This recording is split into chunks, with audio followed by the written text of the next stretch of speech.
with today's Stormlight video. So I do actually want to apologize for I started this particular reaction because I was planning to get this out yesterday, but then I got up definitely a lot later than I expected. And of course, then I had time to record this before going to work, and work was a bit hard yesterday, so that definitely got me tired and not in the mood to make reactions. So yeah, so I decided to do it today. So I do apologize for this to be technically like a day late than I expected. But of course, I know this particular video has been out for maybe I think about a week now, actually about 2 weeks now. So I do also apologize for that. But at least now I finally get this, so definitely pretty excited to see this. So today I'm specifically reacting to so of course today is the abstract video for Rarity Investigates. So I'm definitely curious what he had to say for this particular reaction. And of course, I did kind of see at least the first couple seconds of this video. It definitely looks like he's gonna start out with that noir type of setting. So I'm definitely curious how he plays that throughout this particular review of the episode. So with all that said done, and without further ado, let's get started. First. Also, I'm not really wearing warm hats right now. It's definitely a bit warm wear mat. And I think like later on this week is supposed to get really warm. So like somewhere in the 90s. So yeah, it'll be really warm throughout the week. So anyways, let's react to After the Fact Rarity Investigates here. In 3, 2, 1, play. Okay. Oh, I definitely like music so far. The mean streets. Streets that have seen 1,000 souls passing. There's a lot like scars or something. Dance and angels fear to tread. Or something like that. Noir narration is harder than I thought. Nice suit, What? dude. You have your detective heroes, and I have mine. It's not easy being a colorful character in this noir setting. But for one thing. Crosswalks are a pain. Oh yeah, you're in the middle of the street. I've been called in to investigate a crime scene. This pony? Apparently, the city's finest were done impersonating a siren, and we're at a loss. Yeah, I'm not surprised the city's going to All right, officer, right along. Oh, what are we looking at? His own cut.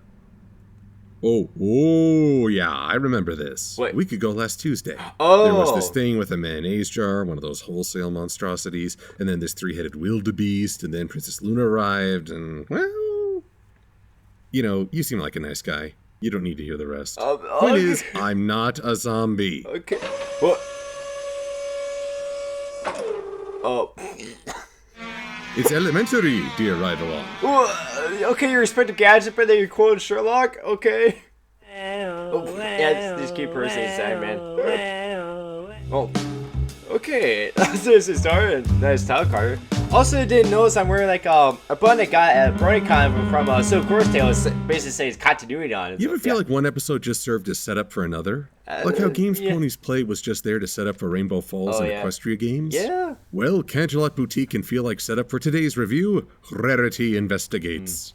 Because we open up in the boutique once again, which is looking more diverse these days. Rarity is unveiling her latest works based on her favorite books. The Adventures of Shadow Spade. Her stories are always full of mystery and suspense, and best of all... I'm curious if someone actually wrote like a fanfic or something based on one could argue that the costume aspect ties into her fashionista archetype. Not sure Carl Jung ever labeled that particular category. I like this change for Rarity. Yeah. It's something new and outside the norm. A book series she enjoys simply for the sake of enjoyment. Little things like that make these characters stand out and become more real. That's not to say this episode is completely positive for Rarity. It highlights one aspect of her personality that I don't enjoy. What? But if there was any way you could squeeze in one more little delivery, I would be eternally grateful. Here's my conundrum. What was that? I want to denounce Rarity for playing this guy as she has so many others. The show has a long I think history you talked of about flirting with during guys his to like get their live way, review usually for to the other's detriment. Yet there are multiple articles and studies that show that flirting can be an effective negotiating and business tactic. In an ideal world, such tactics wouldn't be needed, but we don't live in an ideal world. I can't insist that Rarity not take advantage of her charms. My real problem stems from this article quote. These types of scenarios involve a concern for oneself, a competitive motive, and a concern for your negotiating counterpart. A cooperative motive. Feminine charm helps balance these motives to reach mutually beneficial trade-offs, and to create and maintain positive relationships. I don't see the mutual benefit here. Rarity doesn't state that she's facing a deadline, but the delivery guy makes it clear that he's got a full schedule. Rather than accept the promise of a next-day delivery, Rarity pushes for preferential treatment without any consideration for his needs. Yeah, that's kind of that guy should have been so easily swayed, but Rarity is showing terrible selfishness and putting your hoof insincerity. down, he kind of explained that the the guy did get like some money back. What you want, trading on your looks? Read a book, sister. That passive-aggressive number went out long ago. Chicks like you give women a bad name. Oh, is that Batgirl? You made me quote Batman and Robin, Rarity. That's on you. Oh no, Rarity. Oh, no. She'll get over it. Hopefully. As for you, Batgirl, I think there's at least one improvement we can make. What's that? Oh. There we go. I was always more a fan of the animated series. Yeah. Plus, I realized that anything less than a full-body costume like in Ne'er-Do-Well makes little sense since a pony's coat, mane, and tail colors are so distinct. Oh, jeez. Oh. The real focus starts when Rarity promises to join Rainbow Dash for a celebratory dinner. Convenient, as Rarity is already in Canterlot to oversee her new fashion line, and none of the other members of the main six are present. Yet after this brief opening, it's the last we'll see of Canterlot Boutique or Sassy Saddles. So I guess it's your turn for a journey into irrelevance. Oh no. Bye-bye, no, so long, Sassy. ta-ta! It's nothing personal, although I did think those expressions of yours were a little forced. I'm totally not reusing assets. We're using that. Why, you? At the Wonderbolt party, we're introduced to our totally not a suspect character. It's Wind Rider! Yeah, definitely not a suspect. Wait, what? Oh.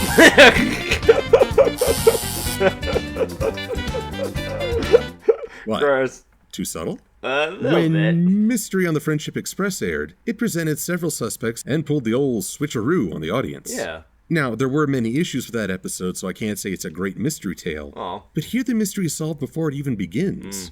So let's get into the meat of this story. Okay. After we get some shipping fuel out of the way. What? You'd be talking to me. And the Soren Dash shippers do cheer.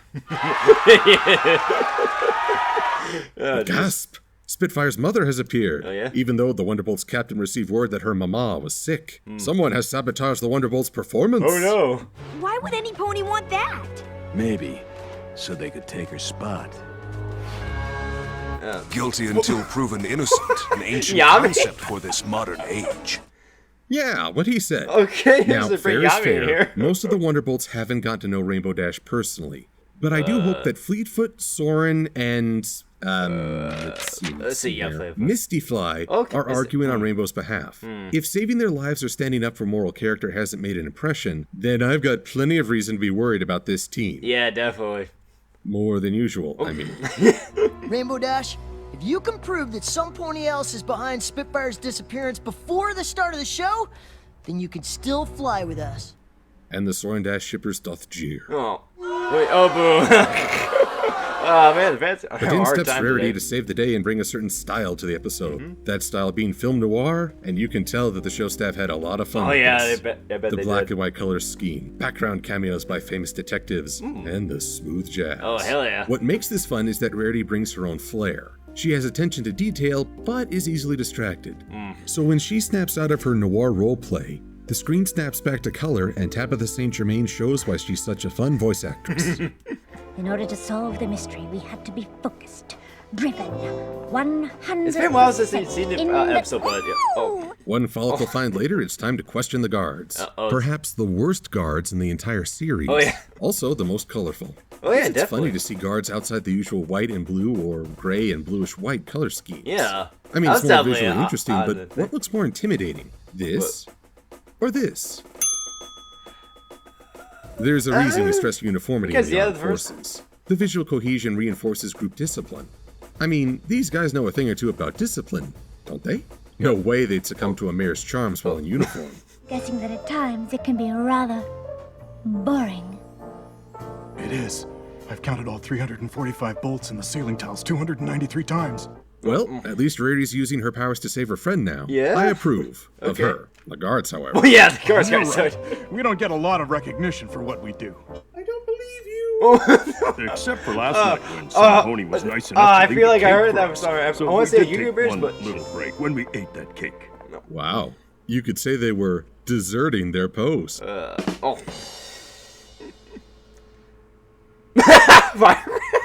I hate you. Ooh, speaking of our stallion soldiers, you used to be in the army.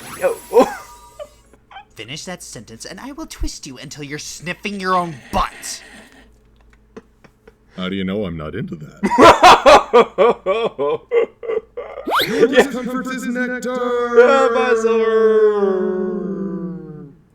Oh. I'm okay. Oh, okay. All right. Okay, surprise carried by Firebrand. A lot of people have. I also love that like they both were at BornCon and so good to see a bunch of puns there. Holy crap, that was entertaining. Many shows constantly get militaristic protocol wrong, in turn making us all look completely incompetent. Okay, Not so only that's that, why the he's soldiers here. are commonly portrayed as cold, emotionless robots or sociopathic jerks, both with a little bit of dumb jock on the side. Rarity is right. Despite the national holidays we get, sometimes being in the military feels thankless, especially the amount of times I've been treated as less than a person just because of my job. Jeez. What? Blue blood? I'm just proving a point here. This is way too easy to accomplish. Oh, okay. Noted. You see, one of the big reasons I started Fob Equestria was because I wanted to let people know that we're more than what you see in fiction or mass media. Okay. We're capable of empathy. We laugh, we cry, we have dreams, hopes, aspirations, likes, and dislikes like any other person. Okay. Most of us are actually massive nerds. And you know what? Some of us actually like a little girl show about pastel horses. Playing military it might not bronies sound like a big deal with this fandom being as large as it is. People are still surprised by me telling them this. I love Friendship is Magic. This show has been known to take common stereotypes and pitfalls of fiction and subvert them in very entertaining ways. So it actually really cheeses my onions that MLP still shows the typical lack of understanding of the military. The Wonderbolts are implied to be some sort of amazing first response team, what with all the references to the Blue Angels, military uniforms, and combat history. But even then, they get easily duped by a dumb lizard and then cower like children. Their leader has serious loyalty issues that makes me question how she became a captain in the first place. Seriously. And as revealed later in this episode, Spitfire is very easily suckered. Oh yes, the Royal Guard. Oh yeah. Okay. Yeah, the here's a Royal question. Guard. Why do the Royal Guard need to exist? I know there's a lot of very powerful physical and magical disasters out there, but with the alarming frequency that they've been popping up, you'd think those who have sworn to protect and serve would pursue better means of combating them. Yeah. The Guard has always been completely useless in a crisis, whether being slapped around silly by lightning, getting captured by changelings, or not having a contingency plan in case of missing princesses. Yeah, seriously. They've rarely done anything helpful. In fact, shown here, they've actually contributed to the problem with severe duty negligence. The only times you get some character to military folk are when they're just trophy husbands that exist to invert the damsel in distress trope, or one-off gag characters that I don't know if the staff wants us to forget about or not. Yeah, I'm not asking for the Royal Guard or the Wonderbolts to be perfect. That's not fair. I'm asking for them to be shown proactively contributing something, or being at least decent at their job, because most of what we see is them being useless or them failing. People keep asking me if I would like an episode of MLP to center on the Royal Guard. Yeah! Do I trust the show to do it properly? No! Yeah. You want some chocolate? Or Snickers bars? Yes! Oh, poor Firebrand. Jesus. Whoa. Yeah. The guards stink at their job. Oh. At least they gave Rarity a clue that could only have meaning to someone as cultured as she. So it's off to a very specific cake store with an even more specific suspect surprise cameo by Firebrand. She was wearing a trench coat, sunglasses, and a scarf around her head that covered most of her face. But I do remember she had a really deep, raspy voice. Okay, credit where it's due. This scene made me doubt my original assumption about Wind Rider. For a moment, I considered that Spitfire might have given herself the day off by faking a departure rather than any ill intent. Because with Wind Rider's size, build, and square snout, I didn't think he could be mistaken for a mare. Yeah. But no. That pony was none other than Wind Rider! Despite this obvious outcome, I do enjoy rewatching this episode to see all the little hints they throw in. Oh my! I saw the background there. I saw Point versus Sherlock and Watson. Oh shit! It's impossible to get stains out of silk. Oh damn! I got to rewatch that. Not on board with Rarity's accusation. She lays it all out. Of course, I'm sure that Wind Rider will vehemently deny any accusation. Fine, you caught me. I did it. Oh, I honestly thought he put more effort into it. Yeah, that was pretty easy. Sometimes you gotta play dirty to be the best. Many of viewers noted that Wind Rider shares the same fall from grace as Jingles from my Brave Star Fallen Idol review. Oh yeah. And I want to thank people who made that connection. While, but, Instead of being proud that his record could inspire young flyers, Wind Rider tied his identity to the fame. It's another example of how fame can corrupt. And he's not the only one. The Wonderbolts themselves have had to be reminded time and again of what they're supposed to represent. Yeah. Wonderbolts look out for each other.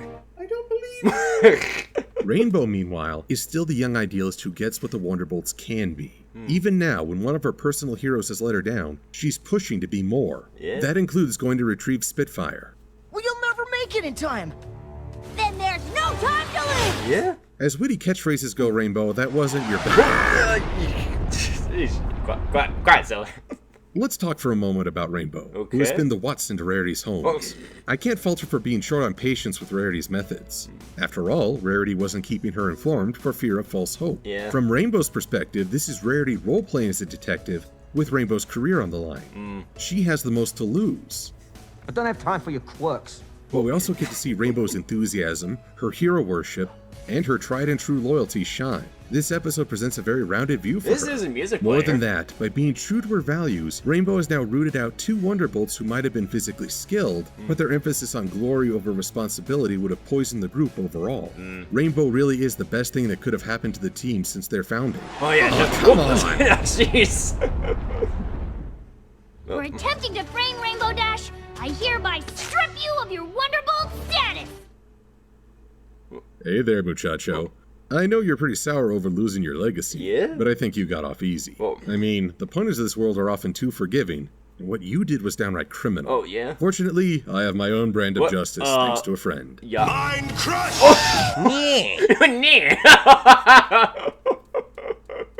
Oh, Jesus. And as we have the happy and stylish Okay, that's quite the we punishment. get the best possible ending for all, except Wind Rider. Oh. As a Rarity episode, this is really enjoyable. Yeah. Much like the Fabulous Fashionista, it's big on style, but also substance as we get to see both Rarity and Rainbow Dash at their best in different settings. It is frustrating that the guilty party is obvious even before the mystery begins, Yeah. but the black and white setting, visual puns, and Yeah, it's jazzy definitely music help make the journey very enjoyable. visual episode. As far as I'm concerned, Okay. it's no mystery why this was a fun episode. Oh. I deduce that you're here to give me my comeuppance. Oh, boy. Better tell you this, Princey Pooh, you'll never take me alive. No! What? Let this happen. The Royal Guard finally get to do something. They're gonna arrest me. Oh, no. I'm surprisingly okay with that. What the? Well then, Damn. I suppose I'm left with one recourse. What? What? What? What the?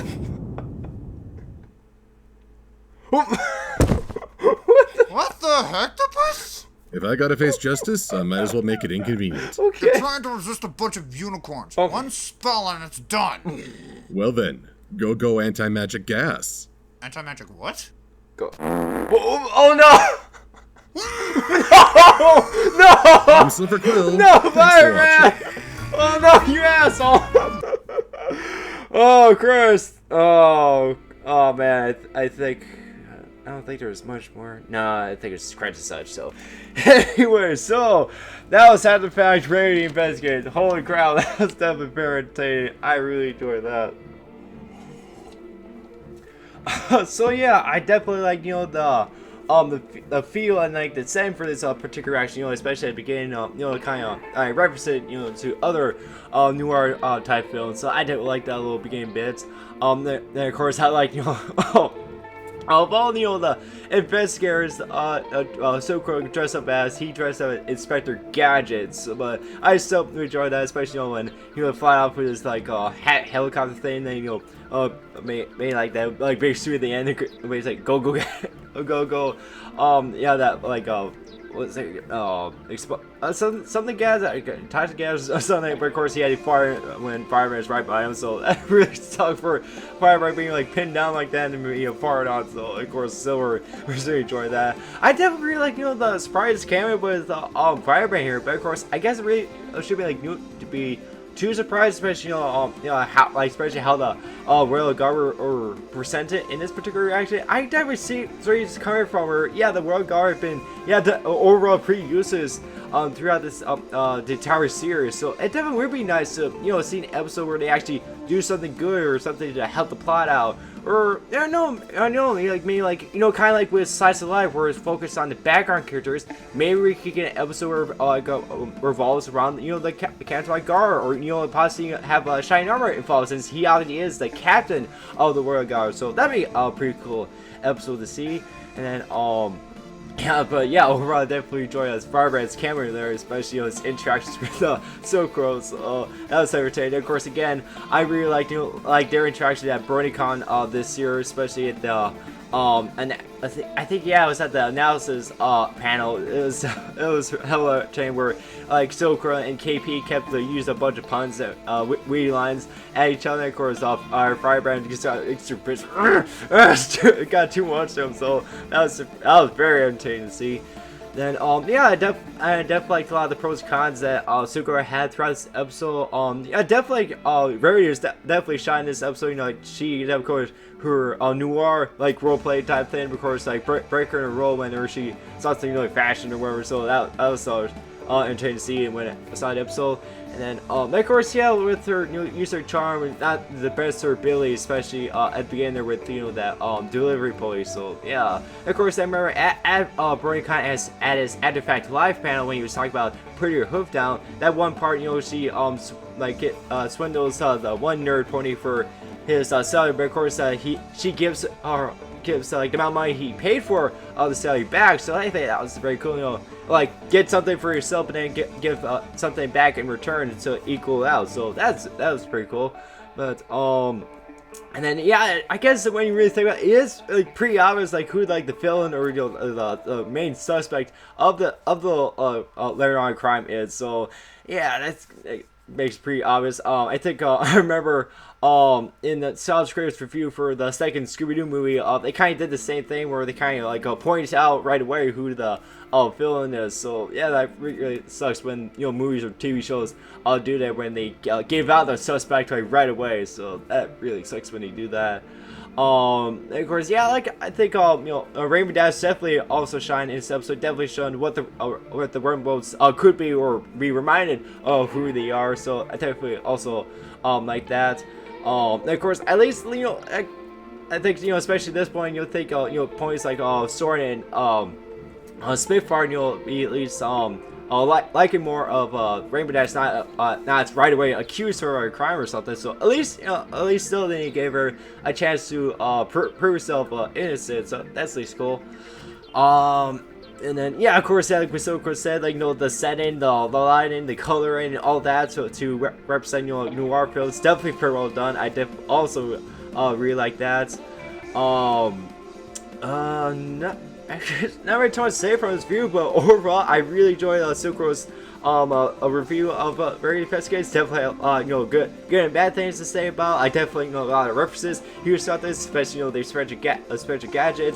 Yami from Yu-Gi-Oh!